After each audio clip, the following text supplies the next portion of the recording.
Welcome back to Lionheart Radio. I'm your host, Rick Alexander, founder of Lou Aviv, based in San Diego, California. And today, my guest is Mark Freeman, who is in Ontario, Canada. And this is actually take two for us because it seems Ontario is a really good place to crash cars and blow shit up and not a great place for Wi-Fi. Not when you live in the country, that's for sure. Yeah. Like I was saying before, I built a bio for you, and then I found this Go Riding magazine. I don't know if it's a magazine or an online publication, but they kind of did a piece on you. Yeah. And the first two paragraphs, I think, nailed it. So I'm just going to go ahead and read those. If it has a motor, Mark Freeman's probably jumped it, crashed it, set it on fire, or perfected its landing. Don't know who he is? Google him. Haven't seen his stunts? YouTube him. Or just ask the closest motorhead. Household name, Mark Freeman 408, went from average boy playing on his toys to YouTube star overnight, but not without a little hard work first. At home, he can be found editing his videos, coming up with the next wow factor, or playing with his beloved German Shepherd. But by day, he is one stunt-making machine who's as daring as they come. He's the type of guy you want to be friends with, and if you are, you better be up for a thrill-seeking challenge. All right. That magazine's actually hanging right there. Is it? Oh, nice. Yeah. When people come up to you, because I was looking at your Instagram, and I was telling you before, you've by far got the coolest Instagram I found outside of Dan Bilzerian. He's going to always be number one. Yeah. You're going to need more half-naked chicks to knock him off, I think. And a bigger bank account, I think. Yeah, for sure. When people ask you, how do you describe that? It changes every time I get asked. Usually I just say motocross racer if I don't really want to get into it with people, but a lot of people already know what I do. Mm-hmm. So I just say most times I just make YouTube videos. Yeah, for sure. Action sports athlete. Yeah, action sports. Can't really put a full title on what I do because it started out with motocross, but now it's so much more than that. It's ruled the off-road world, it seems like. And then I also skydive and wakeboard, ski and snowboard, and basically anything that goes fast enough to do something stupid, I do. And so you got your start in pro motocross? Yeah. Well, I've been riding since I was 6. I'm 27 now. I started racing when I was 16, 17. And then I raced all the way up to pro level in ATVs in Canada. And then I kind of just got bored of it. And I wouldn't say I gave it up. I just stopped. Maybe I'll continue again in a few years. But I just felt like I wasn't excelling and kind of spreading my wings enough, and I really wanted to do more than just race every weekend with the same people doing the same thing, right? Mm-hmm. I had the YouTube channel at the time. It was kind of more for just my friends to watch the videos because I used to make DVDs and give them out to all my friends, and I'm like, there's going to be an easier way. So I started the YouTube channel, just posting on there, and then in 2009, they came out with a partnership program. I applied for it. I got it a few months later, and that was it. What partnership? So YouTube came out with a partnership program before all these YouTubers started, I guess. And it was basically, they put advertising on your videos, you get the income off the advertising, and so on. Now when you start a YouTube channel, you don't even have to apply anymore. You get it right away. Yeah, for sure. But yeah, back when I did it, you had to apply, and then you get accepted. And basically, that was it. You posted your content. I think when you hit like the $100 threshold, that was your first paycheck. Okay. The sponsors that you have now, they started out sponsoring you for motocross or just to live a cool life?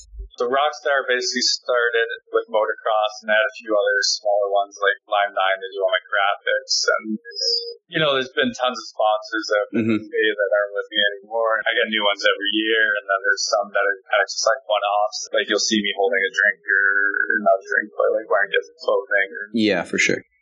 That's how it works now in the Instagram world. It's a lot of one-off jobs. Rockstar's been with me for about 6-7 years now.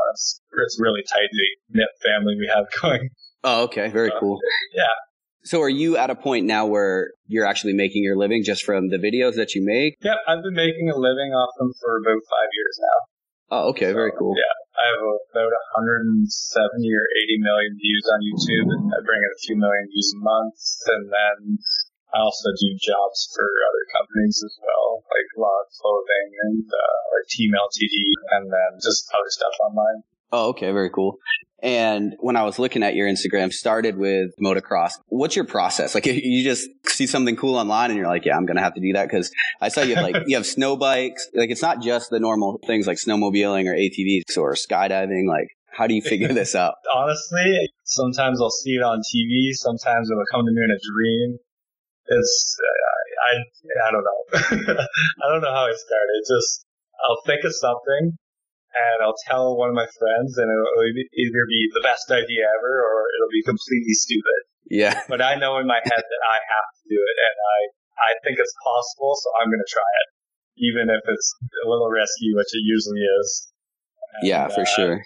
But most times it goes well. And do you have other people that are also making a living doing this, or do you have like a crew? Or so none of my crew is part of that. Everyone has like a full-time job, but a lot of the guys, a lot of my friends also ride as well, so they're in all the videos that we film, and they usually help me if we do any like car jumps or any crazy stuff like that. So we're all from the country, so everyone has like snowmobiles, dirt bikes, and toys. So right. Around with, right? And a lot of people have guns, so that's where all the explosion stuff comes in. Even though we are Canadian and we don't get all the cool guns that the Americans get.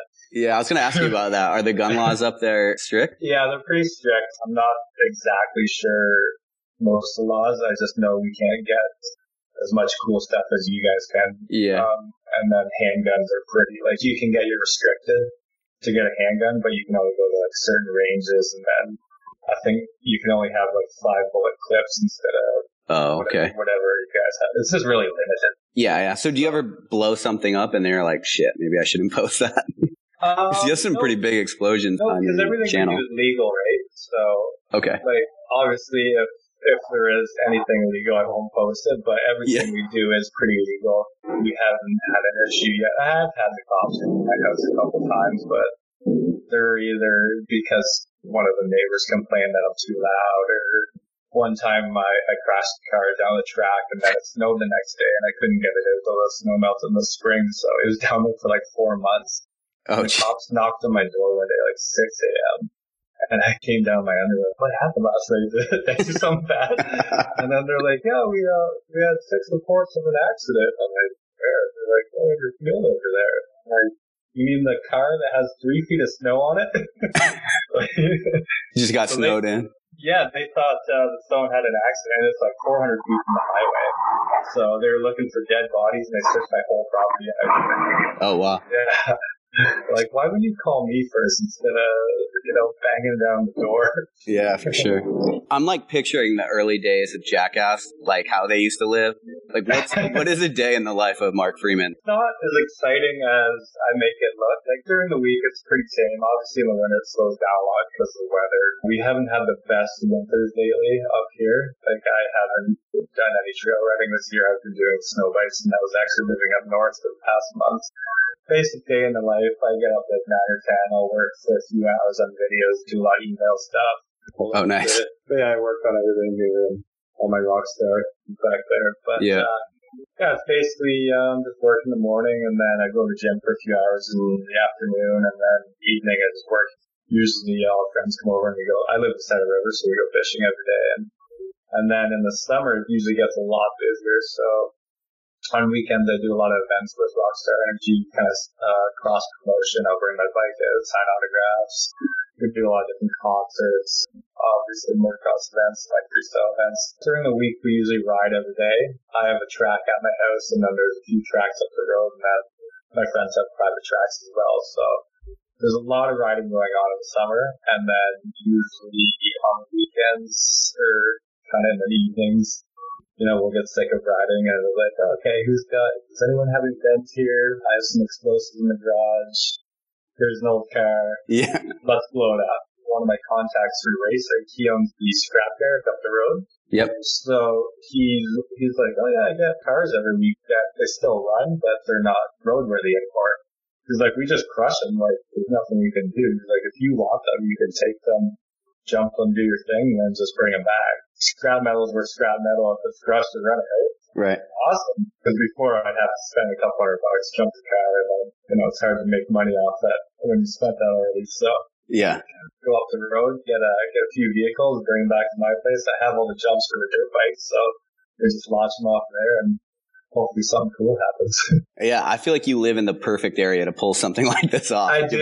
A guy who has cars, like you have land. Yeah, well, we have a few hundred acres here, and we do have a horse farm. So I don't usually blow too much stuff up here. just because it does scare the horses. But a lot of my friends have property too, and there's a few gravel pits up the road that we go to that we can go stuff up. Gotcha. My neighbors, I think we've had like probably 6 to 8 different neighbors in the past 15 years. Oh, really? I'm not going to say it's because of me, but I think it's because of me. Right. It's not because of the other guy crashing cars and blowing shit up. So when you make the videos, do you do all of your own editing? Do you have a production crew, or? This past year, I actually hired a camera guy and editor. So he was fresh out of school, and I had friends help out before, just for a few different one-off videos. I brought this guy on start of last summer, and he helped out so much. It was our goal to make 7 videos a week, so he would do like the more professional side, and then I did more of the like vlogging and kind of the day-to-day behind the scenes stuff. Yep. And yeah, we did pretty good. I think we made about 180 videos between April and September. And then I broke my back, so slowed things down for a while. Is that the injury? You had a broken back, punctured lung, bleeding spleen? That happened August 20th. Of what year? Last year. Oh, wow, okay. 2016. Can you walk us through that? Like, what happened there? Yeah, it was a combination of things. I was having a bad week, personal stuff. I wasn't in the right mindset. Mm-hmm. And I think I was burnt out. Yeah.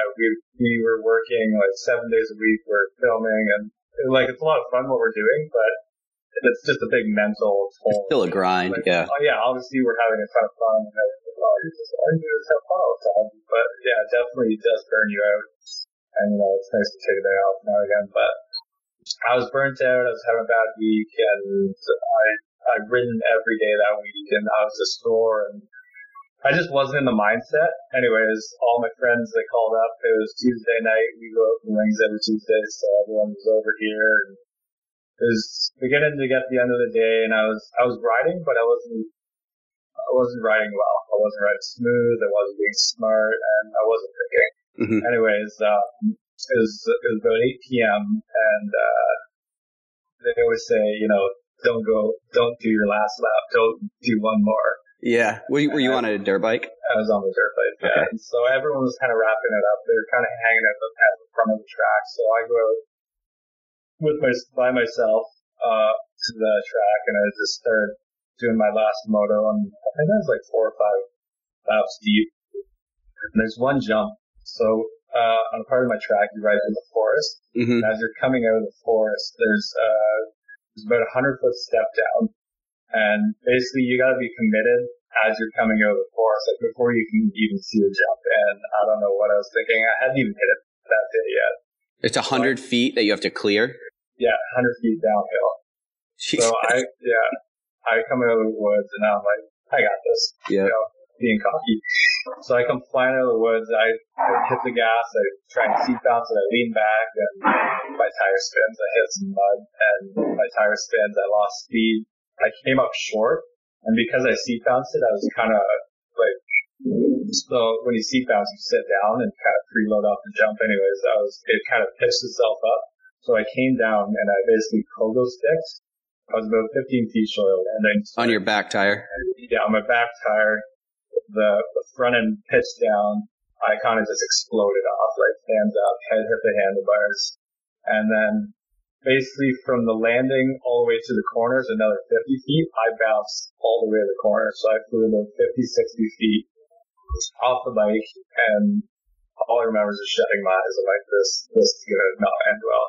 So I hit the ground, and it was instant pain. I was burning, and the wind was out of my sails. I couldn't breathe, couldn't talk.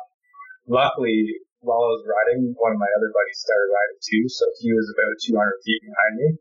And so he was there right away.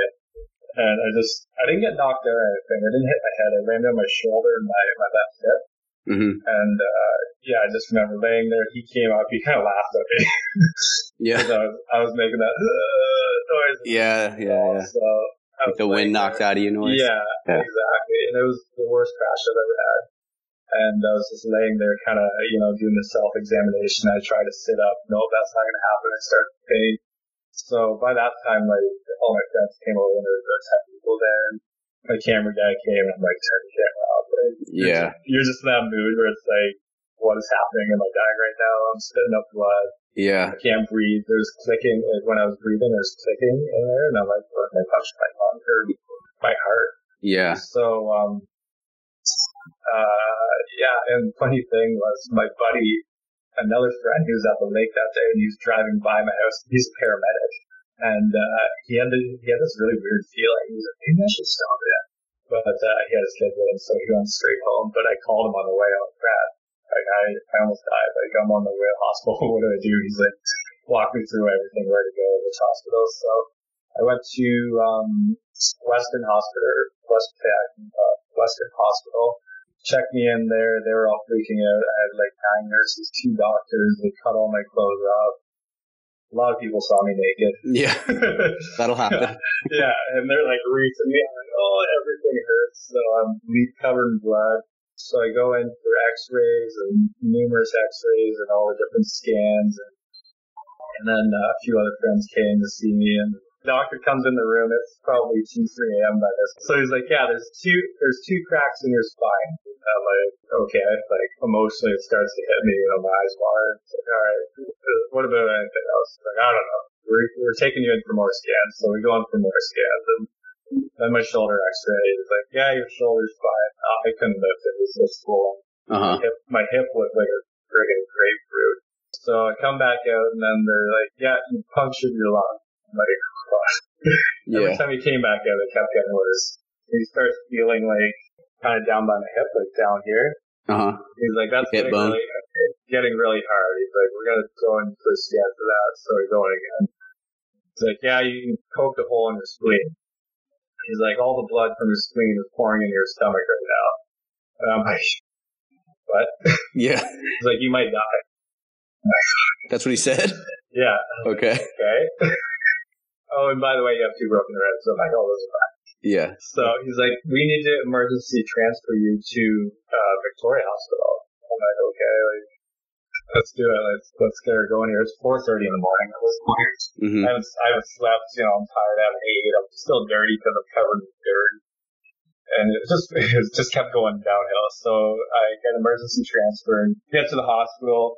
They're like, yeah, you can have like a 20-minute nap, and then we're going to figure out what we're going to do because the spleen is like, we need to fix this right away. So they were either going to remove it or patch it up. They take like I don't know exactly what it was, but it was like a coil. They insert it, and it holds it up and seals it, and then... In your spleen? Yeah, and then it dissolves after 90 days. So that was the 2 options. Okay. I'm like, whatever you got to do it. So I fell asleep. I woke up at like 6 a.m. And my dad's in Australia. He's freaking out because my brother sent him a picture of me in the hospital but didn't caption it. Jesus. And, like, people are calling him. No one knows what's going on. I've had over 400 phone calls and text messages of people are freaking out. At that point, I didn't even answer my phone anymore. And then close family friend, she's the first one there in the hospital at 7 a.m. So she comes walking in, and as she walked in, all of a sudden the doctor came ripping and pushed her out of the way. I was like, we're going to emergency surgery right now. And they wheel me out of the room. I'm freaking out at this point. She's crying. I'm crying. I think we're going to die. Yeah. And so they wheel me in. I'm in there for like 2 hours, half sedated. It was a great feeling the whole time. I'm just hitting nurses asking if they need a hand. Yeah. So they never actually removed it. They just put that coil in. Okay. And sealed it up and stopped bleeding. So, and then, yeah, that was basically it. After that, all my family came visiting me. I was there for about 5-6 days. And then on the 5th day, they had me in rehab. I was walking again, and it was hard. Because of my lung, I would get so tired even just talking. Like, I'd run out of breath. Like, I'd take 2 steps, and I'd have to sit down. It was awful. So, and then on the 5th or 6th day, I got shipped home. And then I was basically back to the couch for a few weeks.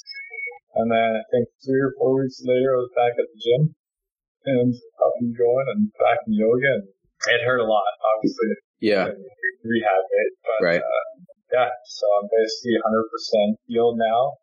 I got a couple good war wounds and scars and a good story, but it was definitely scary for sure. Yeah, for sure. So when you did the emergency surgery, they kept you awake? Yeah, so usually they would put you under, but they only half sedated me.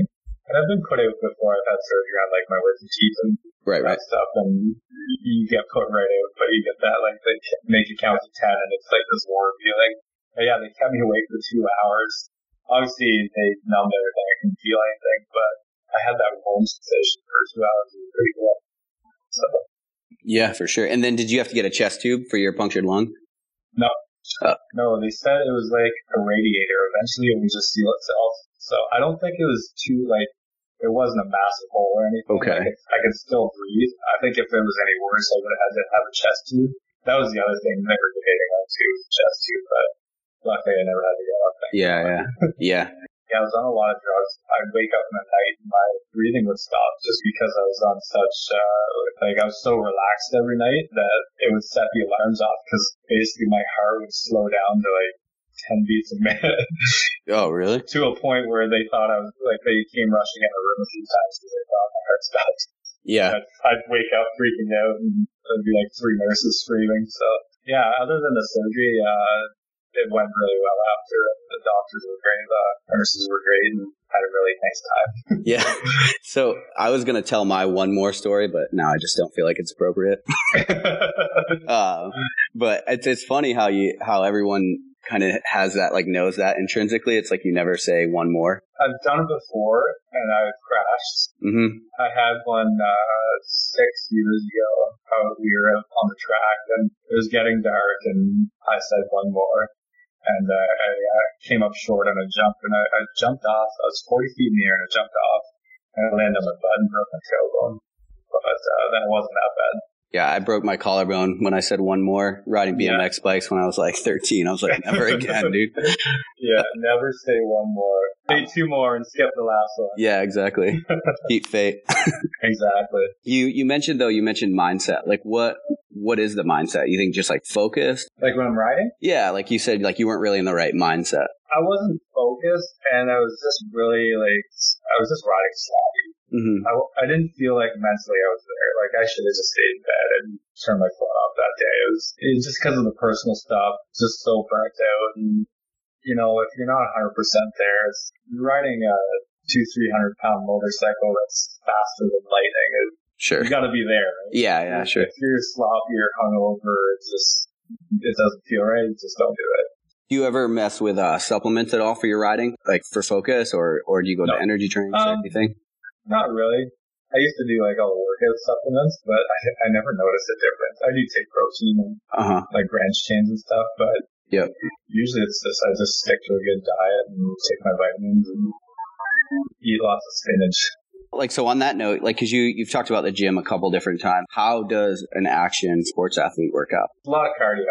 Basically, with motocross, because you're holding on to the handlebars so much, you don't want to get super strong in your arms because it'll kind of cut off the blood flow and it won't recirculate as fast as it needs to. Because when we're out there, we're at 20 minutes to half an hour riding, right? Mm-hmm. So if your arms get too big, then you're going to get tired faster, right?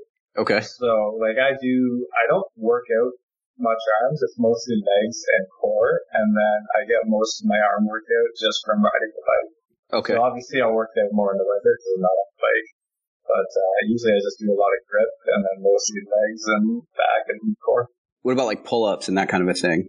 Not really? Usually. No, maybe once a week. Yeah. And then, mostly I just try and do half-hour cardio a day on the bike and that's about it. And then go in the sauna a lot. So I go in the sauna every day after the gym and I wear a full hoodie and sweatpants. Yeah. Because when you're on the bike in the summer, it's, 90 degrees and you've got 50 pounds of gear on. You kind of want to replicate it, right? Right. Out of all the things on your Instagram, what's your favorite? I've always been a motocross rider. I'll do it for as long as I can, even not to the extreme that I'm doing it now. Mm-hmm. But I'll definitely ride for the rest of my life. Yeah, if you said I could only ride motocross and do nothing else for the rest of my life, I'd be fine with that. But I also really love skydiving. I don't get to do it as much as I want to. I'd love to live near a drop zone and skydive every day. I do get it a few times a year, and it's definitely a nice adrenaline rush. And it's nice to be able to do, obviously there's a lot of skydivers, but not as many as motocross riders. And it's just nice to be able to know that I've done things that a lot of people haven't been able to do, and I've seen a lot of things that you'll never get the chance to see, right? Like, right. I stood on top of a hot air balloon a few years ago. That was pretty cool. On top of the balloon? On top of the balloon, yeah. If you go, it's on my Instagram somewhere. Is it? But, I have to look for that. my mom's passed away now, but when I was a kid, she was one of the first to do it. It's called crown walking. Mm-hmm. Basically, you get strapped onto the top of the balloon, and then the balloon inflates, and it stands up, and then you stand up there. So, my brother and dad are both pilots as well, and last year before, I asked my brother, like, "You should try it." And then I always talk him into it. So, yeah, it's a really good idea. So we cut out a big piece of plywood and we attached it to the top of the balloon, and then I had a safety harness on. And then once I got up there, I stood up and took the selfie and got the pictures. So it's definitely a really cool feeling, and it's just one of those things that you may be the top 50 or 100 people to ever do it in the world. Yeah, for sure. My life, it seems like it's always about the photo, We're just here to get the photo. Yeah. But that kind of, that's how you make your living, so. Yeah, exactly. So, I love what I do, and I get to see a lot of cool things and do a lot of cool things that not a lot of people do or would want to do. Like, who wants to jump out of a moving car? Well, I think people want to. I think people just don't have the balls to do it. Exactly. And it just gets in my head. It's like, I'll think of something, and it might not make sense to everyone or to me, but somehow I know that it's going to work, and I need to do it. Yeah. I got to know what it feels like. I think people appreciate it. I think that's why you have so many followers, because people like to live vicariously through other people, right? It's funny just to like my friends and family. It's like, oh, what are you up to now? I always know your crazy photos. I'm like, oh, thank you. Yeah. That's cool. What do you do most of your filming with? Is it a GoPro or a camera? For like my day-to-day stuff, like vlog stuff, I just use my iPhone. Just because it's such good quality now, and even the slow motion on it's really good. And it's always with me. I used to use like a Sony Handycam, but it was so like bulky, and half the time I forget it, or even editing with it was such a pain. And now like all I use is Apple products. I just plug my phone in, it's there. I can throw a video together in 20 minutes. But then my camera guy, he uses all full professional setup. Oh, okay. The steady cams, but I use a lot of GoPro too on my helmet. Yeah, for the first person kind of view. Actually, I had a photo posted or published in the GoPro book about 2 years ago. What is that? The GoPro book? Yeah, GoPro came out with a book. It's actually, I'll go get it for you. Yeah, it's a pretty cool book. It's kind of like behind a tutorial on filmmaking and photography. We're in Stratford, where Justin Bieber's from, actually. We were just flying over in the hot air balloon, and I'm like, I'm gonna shove this thing on the top of the hot air balloon. So I did, and my brother hit the flames, and it turned out to be a really cool shot. And then actually went viral. Oh, nice. And then GoPro called me and they're like, hey, we're publishing a book, and we want to use your photo. I'm like, yeah, here you go, take it. Yeah, that's cool. Did they have to give you credit though? Yeah. Oh, nice. Okay. So here's the book. Professional Guide to Filmmaking. This is Kelly Slater. He's a surfer. Where can people find this? Anywhere online. Okay. So this is my photo over Stratford, Ontario. So that's inside of the hot air balloon. Oh, nice. The city on the bottom, and me and my brother. Yep. And then he had the flame going there. So you said your brother and your dad are both hot air balloon pilots, huh? Yeah. Okay. I was wondering because all your skydiving pictures are out of a hot air balloon. I'm like, that's something you don't see often. Yeah. Sometimes my brother has room. I'll jump in, jump out. Oh, okay. But I did all my training in Utah out of a plane. My friend actually has a helicopter, so sometimes I'll jump with him. I did a few jobs with Quest Nutrition. Uh-huh. So they kind of wanted me to take over their Snapchat for the day. Oh, nice. Show them what I do in the day. So I made a really cool, it was a long weekend. And so I basically made it seem like I wake up, take my protein, I ride the dirt bike. No, how did it go? No, I woke up, a helicopter picked me up at my house. Nice. I jumped. I had to fake it because the weather was really bad that day, but I made it look like I jumped out of the helicopter.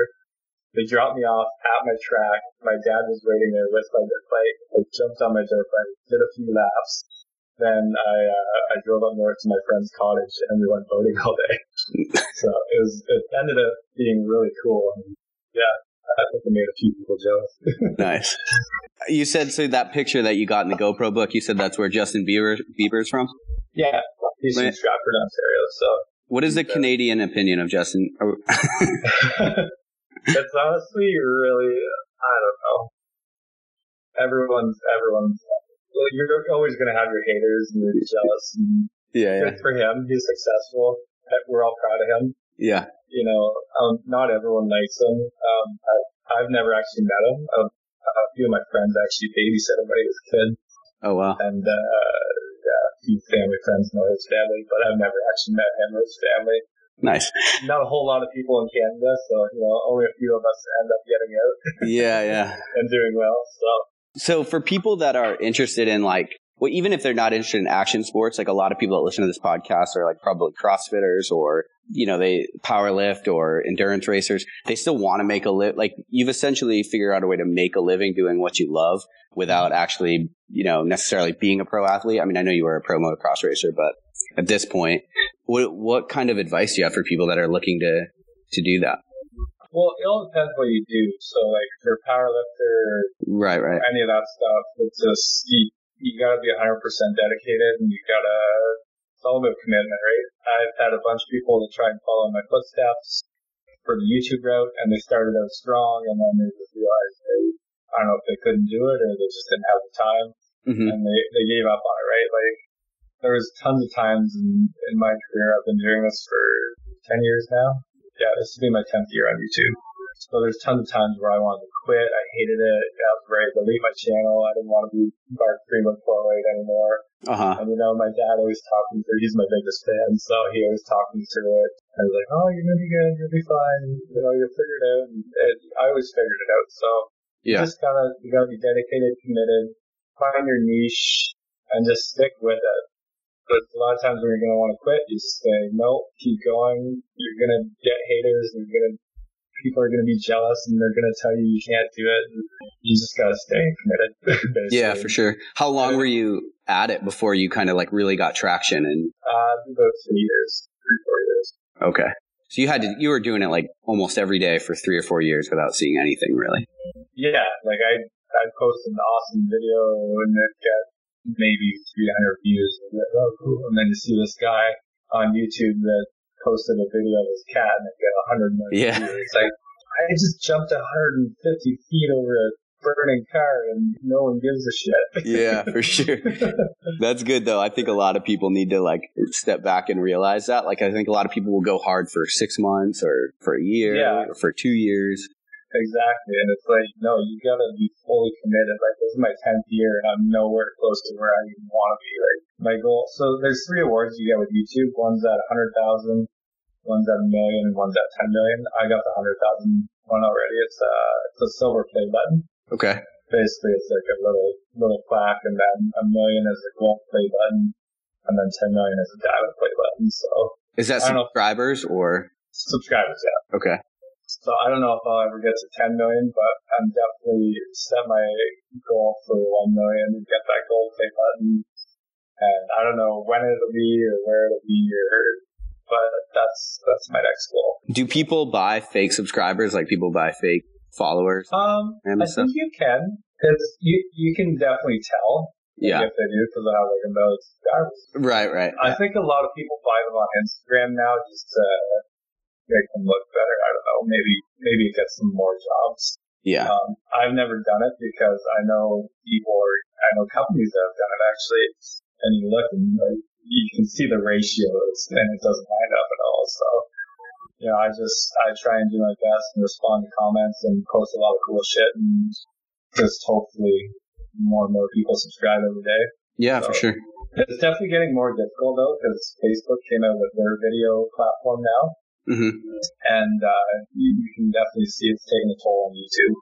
But, that's just going to drive us to work harder and come up with more stuff. And as new platforms come up, like, are you getting on those as well? Like, are you on Facebook video? Yeah, well, I've had Facebook. Like, I have a fan page too with around 230,000 subscribers as well. So I do stuff on there, but I've noticed, so YouTube, basically, I can post everything. I can post the professional stuff. I can post the behind the scenes. I can post, the vlog stuff. day-to-day stuff, so just talking like this. Yep. And people always love it. I'll always have my dedicated followers and fans. I love them. They love me. Love them. But Facebook, it's all about viral videos. People don't care about this. They don't care about a dirt bike race or whatever. They want to see crashes, cute cats and dogs, puppies. They want to see like some guy sending at 200 feet being a goon, or just basically those 10 to 20 second videos. You just go through that newsfeed and it's like 10-second clip, 10 seconds. Right. It's just all the viral content, right?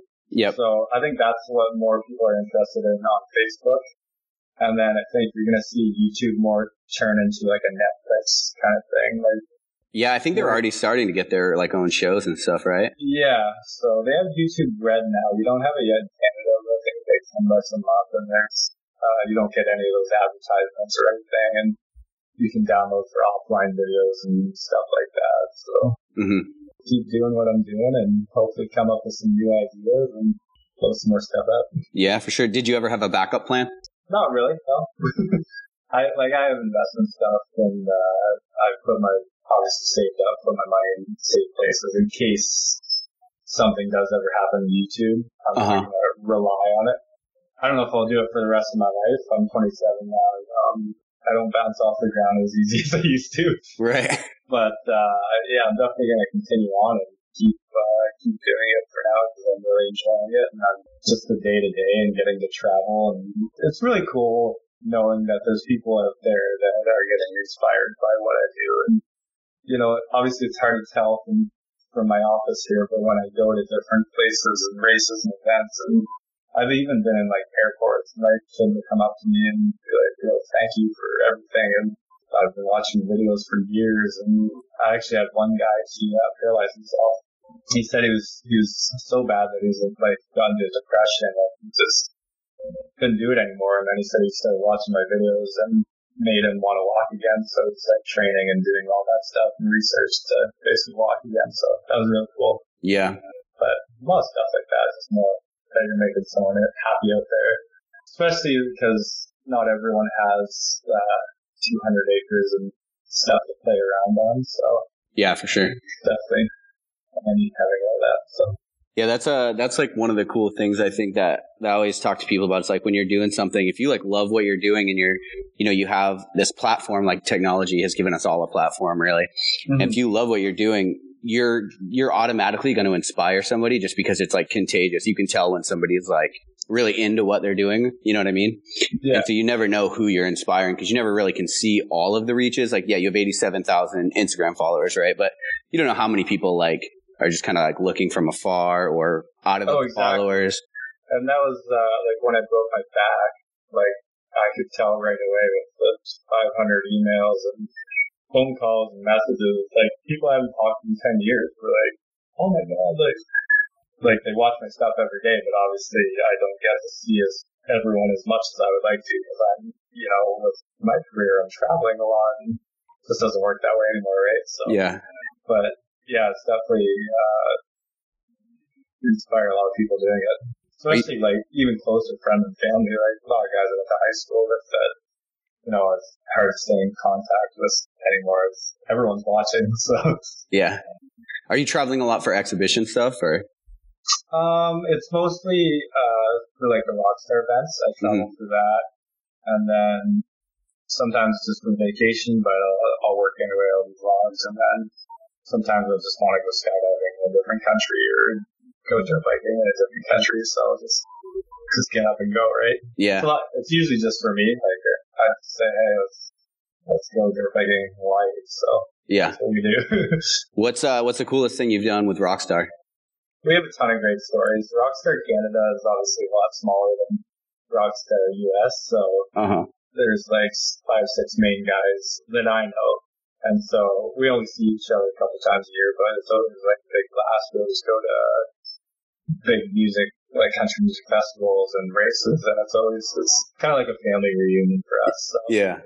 I wouldn't say we've done anything like super awesome cool, but we definitely had a lot of great times and memories and stuff that you'll never get to do without the Rockstar card, right? Right. So Even just being up on stage at concert, standing in front of 10,000 people taking a selfie, that was pretty cool. Yeah. Yeah, definitely. Does Mark Freeman have a bucket list? I've basically crossed out most of it already. Yeah. Obviously travel a lot more. Like I've traveled to a lot of places, but there's a lot of Europe, Australia.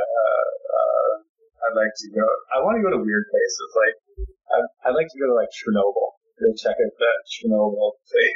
Yeah. All that crazy stuff. And I want to skydive in Dubai, and I want to climb Mount Kilimanjaro. And it's just so much to do.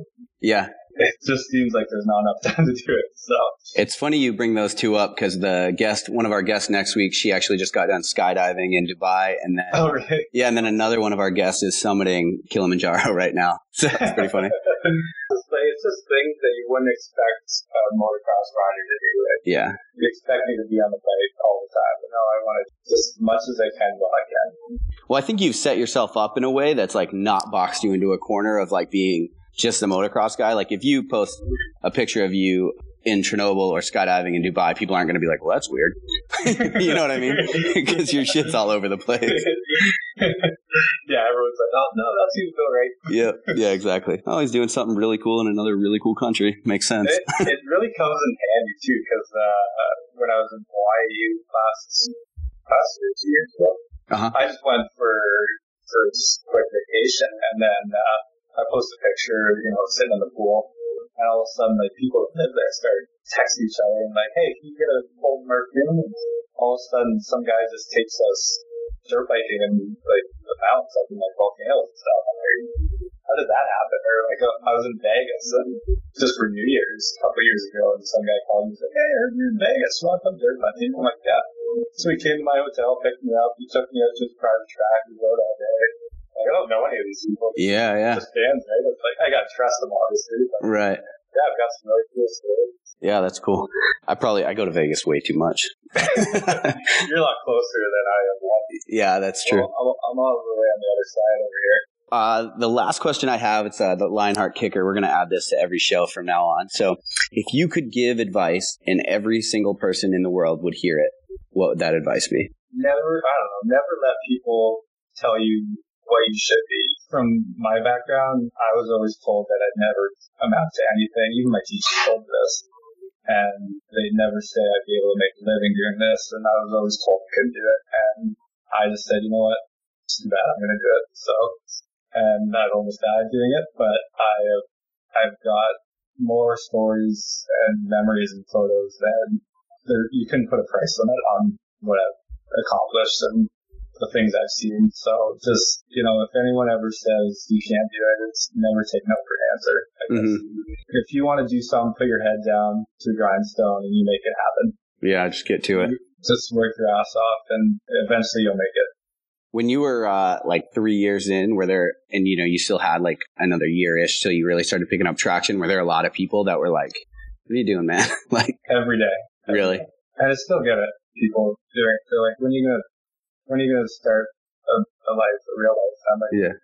But I look at people that tell me this, and I'm like, honestly, you look miserable. Yeah. In what you do, and I haven't seen you smile in years, and you just don't look like you're enjoying what you do, and you just have that 9 to 5. I get to do whatever I want, wherever I want. It was hard getting to this point. It has its ups and downs too, right? I just made it past that 3 or 4 year mark, and it just kind of went from there, right? Yeah, that is interesting. People are like, they want you to get on the hamster wheel with them that they hate. Yeah. Like they're like, oh, what did you do today? I'm like, oh, well, I slept in, I went to the gym, I rode my dirt bike. Yeah. Like, oh, I got to get up at 5 a.m. and go to work all day. Now I'm tired, I want to go to bed. Yeah. I'm like, I'm sorry to hear about that, but you chose your path, and I chose this one. Yeah. So, what are you most excited about right now? For the snow melt and ride my dirt bike. I haven't rode my dirt bike since the fatal night in August. But really? I've been racing a little bit, those snow bikes. So I haven't been back on my dirt bike, my track, or anything since. So. Damn. Have you seen Talladega Nights? Yeah. When he comes back from the injury, is that going to be you? Yeah. You're all afraid to go fast? Well, yeah, usually it's the first few weeks. in your head for a little bit. But I've been on those snow bikes and racing those, so I don't think I'll have too much of an issue. Yeah, for sure. I've overcome injuries before, and it takes a couple days, and you smack yourself in the face a few times, tell yourself you're better than that. Yeah. I mean, it's part of it, right? It's something you have to accept, I think. Exactly. You accept it and you can move on, and it's life. Nice. So is there anything you want to plug or talk about that we didn't get to? No, I think that's pretty much everything. Okay. Quite a lot there. It's 6 o'clock. Yeah. So Mark Freeman 408, that's where everybody can subscribe to your stuff on YouTube. Yeah, YouTube, Instagram, Facebook, and then Snapchat too. So I do a lot of behind the scenes on my Snapchat. And then my most live stuff is on Instagram and YouTube if you want to follow me and watch my videos. And if anyone ever has any suggestions or wants to see me do something crazy, just throw a comment in there and I'll probably see it or send me an email or a DM and I'm sure I can figure it out. And there you go, man of the people. Yeah, if you want me to come down there, I'll come shoot guns and blow stuff up to you. I don't care. Nice. I can work from anywhere in the world. So awesome, man. Well, thanks for being on. We appreciate it. Yeah, it was really nice meeting you, and thanks for having me. And hope you do this again soon. Cool. Thanks, guys. Thanks for listening to Lionheart Radio. Subscribe on iTunes and Stitcher Radio. And don't forget to give us a 5-star rating for all of your supplement needs. And for show notes, visit luaviv.com.